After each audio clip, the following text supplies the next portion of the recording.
according to some reports, there are authors out there, one in particular, who's apparently faking his review of Resident Evil 2.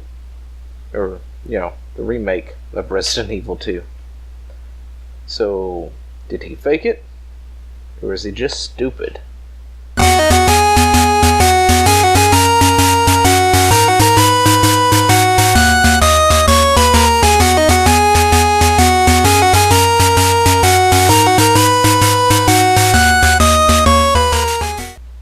Now, it's not uncommon for us to see articles and reviews and things, especially from places like IGN, PC Gamer, and other places, where the reviews are, well, I'm not really sure what you would call them, but they're not exactly really that much of a review.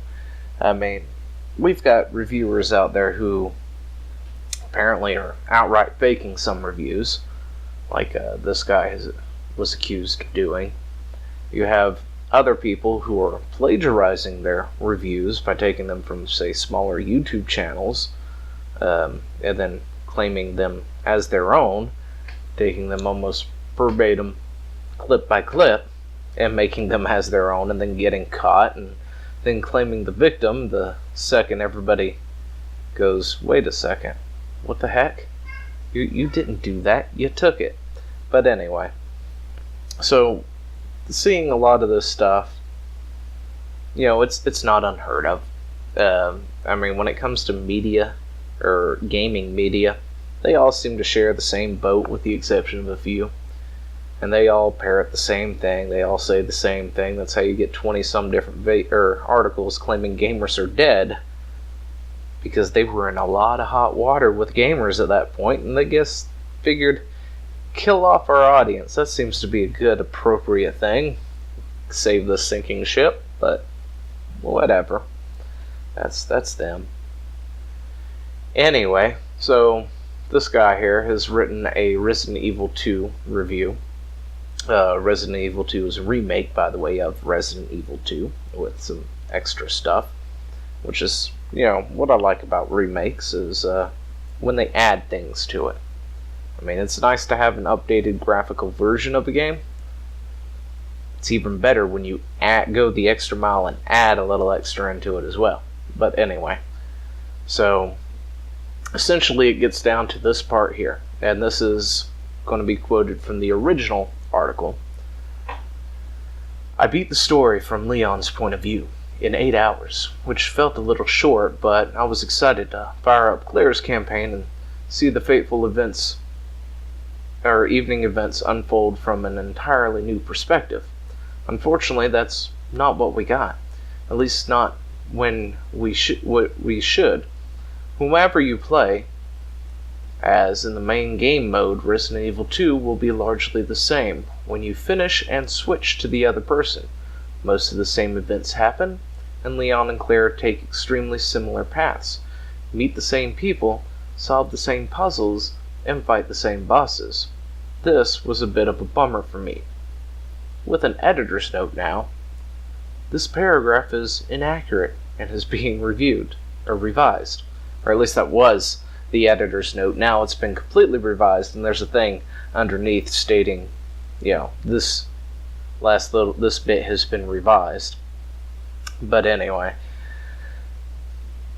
And if you don't know anything or didn't play the game or anything, you might actually take that as a thing and go, oh, wow, that's not that great. I mean, to be honest, it kind of was that great years ago. People would have loved for things like that. You can choose to play as Claire or Leon, whatever. You're going through the exact same story regardless, but you can choose who you get to play as, and their styles are a little different, whatnot. But in today's day and age, with more powerful systems and other things, people expect a little more diversity than that, and especially if it's one of those things that after you beat the game, you can play as the other person and experience things a little differently. You expect it to diverge at some point from the main story, like it does in the main story to begin with, when the characters, go their own way, and then meet back up towards the end or whatever. And that's a thing that happens in the Resident Evil games, or it has in the past anyway. But the revised version of this is, I beat the story from Leon's point of view in 8 hours, which felt a little short, but I was excited to fire up Claire's campaign and see the fateful events unfold from an entirely new perspective. Now, if you're catching that and going, that sounds exactly like the other thing, it's because it is. This whole paragraph has been slightly altered for the new information. Slightly altered, but other than that, it almost says the exact same thing. Anyway, unfortunately, whoever you play as in the main game mode, Resident Evil 2 will largely the same when you finish and switch to the other person's second game mode. While there are a handful of new locations, many quest items are shuffled. Oh, by the way, after we get to the other person's second game mode, that's where the article actually changes up a little bit from the original thing.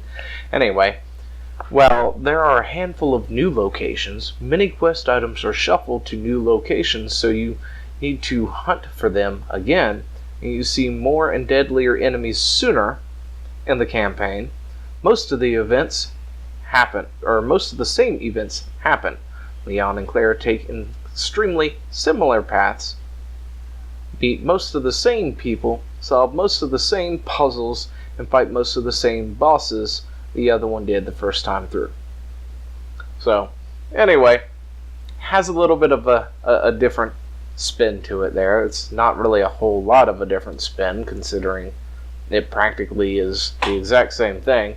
And then the paragraph under that is, in an earlier version of the review, I mistakenly played through the first version of Leon and Claire's stories back to back, which are even more similar.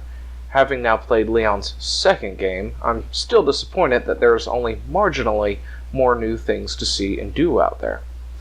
Okay, so, let's break this down for a second. Essentially, we've got a second quest. If you don't know what a second quest is, it's a Zelda thing where you can type in, you can type in Zelda, I think, as your character name, and you get second quest, which is a new game mode where everything is shuffled differently. Entrances and stuff are in different locations, items and so forth.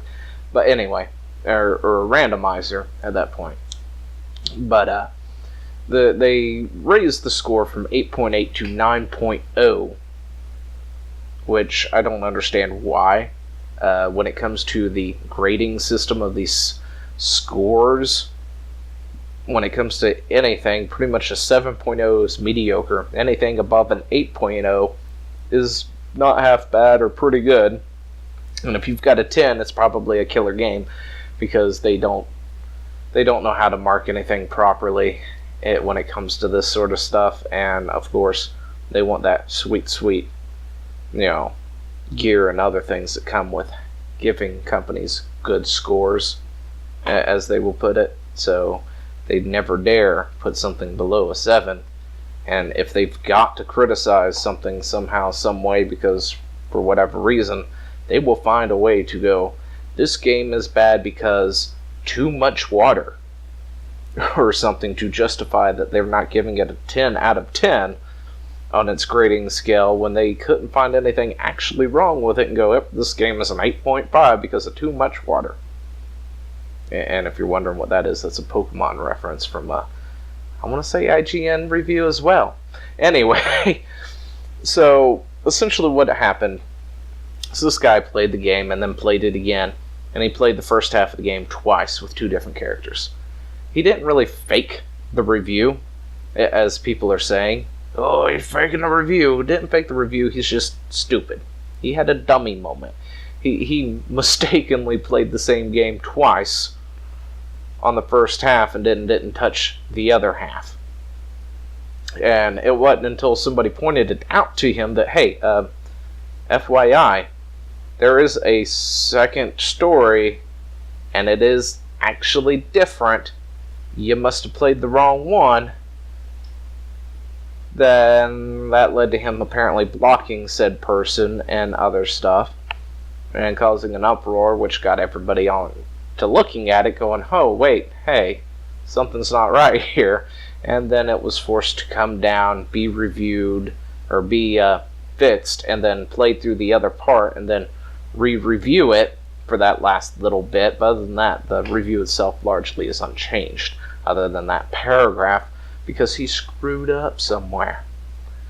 But other than that, there's really not a whole lot there. He didn't exactly fake the review or anything to that nature. He just isn't very bright when it came to it, and he made a mistake. I mean, it's possible. I'm not gonna lie, I've made mistakes like that too in some games, trying to play like another thing and then replaying the first thing partway through it or near the beginning, going, isn't this supposed to be different? But anyway, as for the game, swapping or splitting up and going two different ways, having that second quest type thing, criticisms against that, of course, it's largely the same still. That's pretty much up to you at that point. That's subjective. It's got new gameplay. You see things sooner than normal. Some assets are going to be reused, especially if you guys happen to wind up on the same path for whatever reason throughout the story. You keep going, you both wind up in the same lab or whatever. Regardless of how you go through it, you've got to go into this particular area regardless, because they're technically stories that are happening simultaneously, if that makes any sense, but at the same time they're separate, because that's just how the story is laid out in the game. So yeah, there are going to be some similarities there, although they'll find things at different locations and stuff like that. But other than that, did the guy fake his review? No, he didn't. He just had a dummy moment, and the internet crucified him as a result. Of course, then again, the internet probably wouldn't have crucified him as a result if he didn't do what he did when it was pointed out what he had done. So that's the other problem we have when it comes to things in this society. For some reason, somebody criticizes you, tells you, hey, you've got this wrong for this reason here, and instead of owning up to it and go, oh, I had no idea that was I didn't realize, my bad, go up, pull it down or whatever and say, hey, look, this review's up, but I've made a mistake. This never got touched. I'm going back to touch it, and this article will be updated as a result as soon as I'm done. Kind of deal. And nobody would have batted an eye about that. If anything, people would go out of their way to go, nice job. We don't see that much. Most things are bury it, pretend it doesn't happen, go la la la la la la with your finger in your ear, and move on with life as if it didn't happen. And then when anybody brings it up, oh, you're so misogynistic, you're some kind of toxic this, that, and the other, and all those kind of things is usually what we gamers tend to get when we do criticize people like this. And when they react that way, or they pretend it doesn't happen or whatever and stuff, we get vocal and we're going to say anything. But all you have to do is own up to it. That's it. Just say, yeah, sorry, I made a mistake, my bad, I'm going to go and correct it now. I don't think anybody would have cared at all. They wouldn't be saying, yeah, faked this article. Again, I don't think it was faked. I just think it was pure stupidity. And then the reaction, of course, was doubling down on that stupidity. But whatever. Apparently we live in a day and age where we have adults at some of these companies doing things, yet they're still acting as if they're 10 years old in in school or something. But instead of just being the adult and owning up to their issues, owning up to their mistakes, and getting beyond that, and then continuing to make the same mistakes. Anyway, what do you think down in the comments below? Do you think this is a straight up fake of an article, as people are saying? Do you think that, dude is just stupid? And it's sad that it took people talking about this to actually get him to go back and fix it? And bonus question, what I actually want to know, what do you think about the grading scale when it comes to sites like this for scores on games? Do you think games should have a score? Do you think they actually provide anything to it? Do you think they mean anything? It's like, oh, this game is a 9.0, Does it mean I'm going to buy this over something else that might be an 8.5? Or does it matter at all? Anyway, let me know down in the comments below. Until then, I will talk to you later. See ya. Hey, thanks for watching. Don't forget to leave a comment, smash that like button, and always subscribe for more. And of course, there are other videos floating around somewhere on the screen, so click one of those and see if you can find something that suits your fancy. Till then, I'll see you later. Bye.